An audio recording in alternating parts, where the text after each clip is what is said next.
but I don't like the noise. What if it pops? What if it comes unraveled? What if I can't do it? There's too many things to make. What do I start with? Don't worry. If you have these or other concerns about starting to learn how to balloon twist, this video is perfect for you to start with. We're going to cover some of the most common concerns, worries, and doubts about learning how to tie balloons. And I'm going to show you some easy ways to get over these fears and how to do things a way that works. I want you to succeed. And I'm hoping that this video here will be the place to help you get started. So let's get going right now. Let's get it started with number 1. Now, one of the concerns I get more than any other when I'm starting to teach someone how to make balloons is, what if the balloon pops? Here's the thing. Balloons are made out of latex, natural material, harvested from trees, a lot like rubber. Really, the only thing different between the latex out of a tree and the balloons that we use is how they're processed, how they're rolled, really cool process, and how they're made, but then also the coloring that's added. Besides that, they are 100% latex. They are biodegradable. So, yes, balloons are going to pop sometimes, but there's things we can do to lower the chances. And I'm going to show you in this video that balloons are a lot stronger than you think they are. So here's the first thing. Balloons, there's not all the same. There's different brands.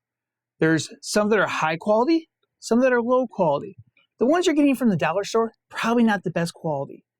See, balloons are made in a couple different ways. One, you got to wonder about what type of latex they're using. Not all latex plants are the same.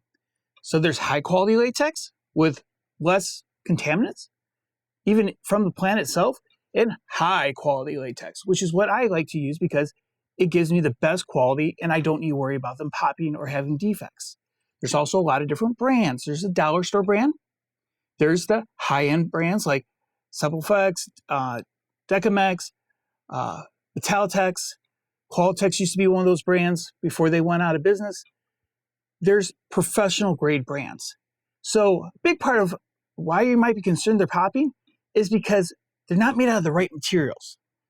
So if you are all ready to start doing balloons and you haven't got your balloons yet, I'm going to have at the bottom of the description a link of types of balloons that I recommend. Again, big ones are Italtex, Decamex, which is the brand I mostly use, Supplex. There's a few different brands that are out there that are high quality. So before you even start blowing up balloons, that can get rid of a lot of your concern about them popping right there. But here's the second thing. It's all about how you prep your balloon.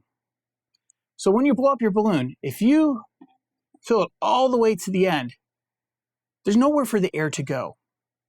So that can be a problem because if there's no room for the air to go, the air is going to want to bust loose the latex and pop. But at the same point, these balloons are stronger than you think. I'm going to do a demonstration right now. The reason why I chose this clear balloon is because, well, it doesn't really have any dye to it. It's one of the easiest balloons to blow up. And really, it's one of the weakest in how the latex is processed. Because when they add the dyes, and it adds it more of like a bonding agent. So I'm going to show you something here.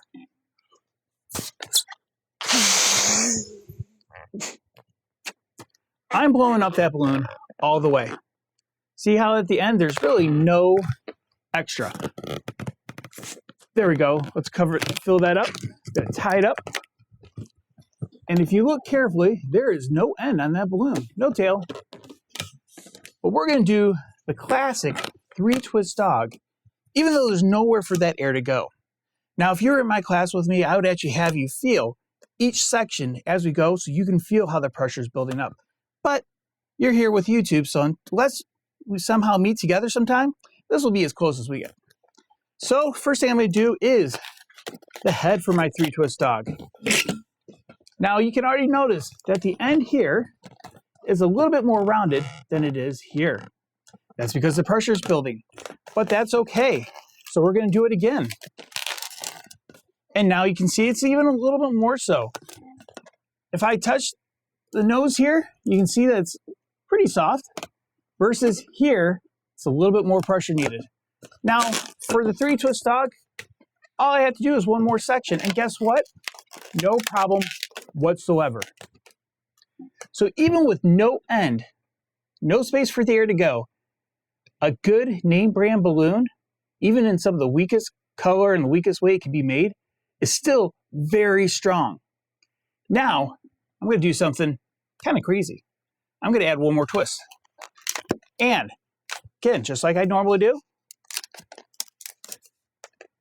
And now if you could feel this bubble here versus this bubble here, there is a big difference. You can tell how hard I have to push to get my finger down versus very easy. That balloon is tight. But what did it not do? Pop. Now if I want to, just for fun, look, it's a push me pull you, or a cat dog if you're from the 80s and 90s.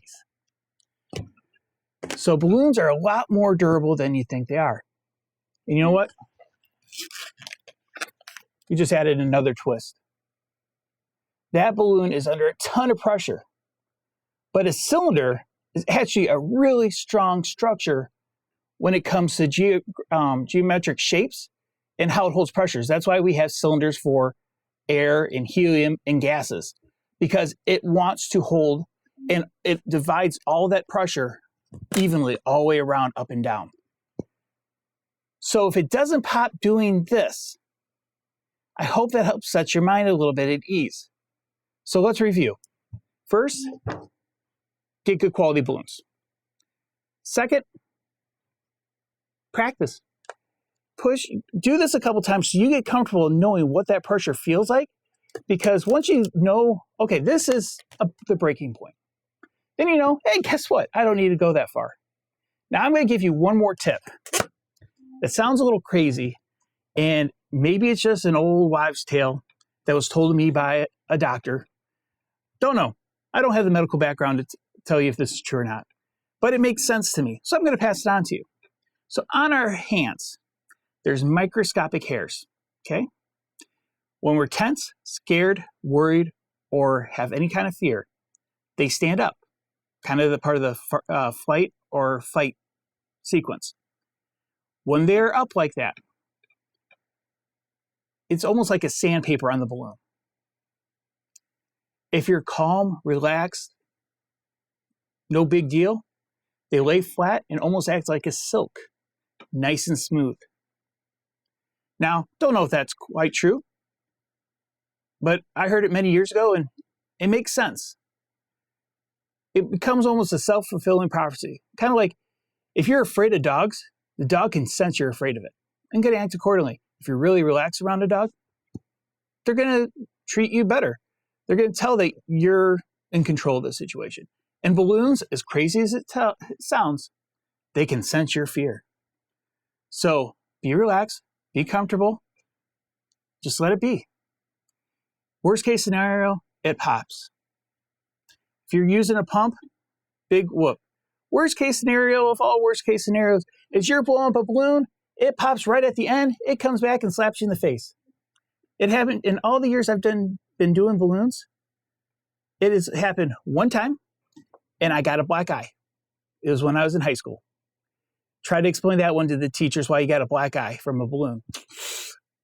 Little hard to explain. So for your fear of popping, which is a universal thing, people don't like loud noises. Just relax, practice. The more times you deal with balloons, the more your comfort level is going to be. And after 100 or 200 balloons, it's not that big of a deal. Which brings up to our next point.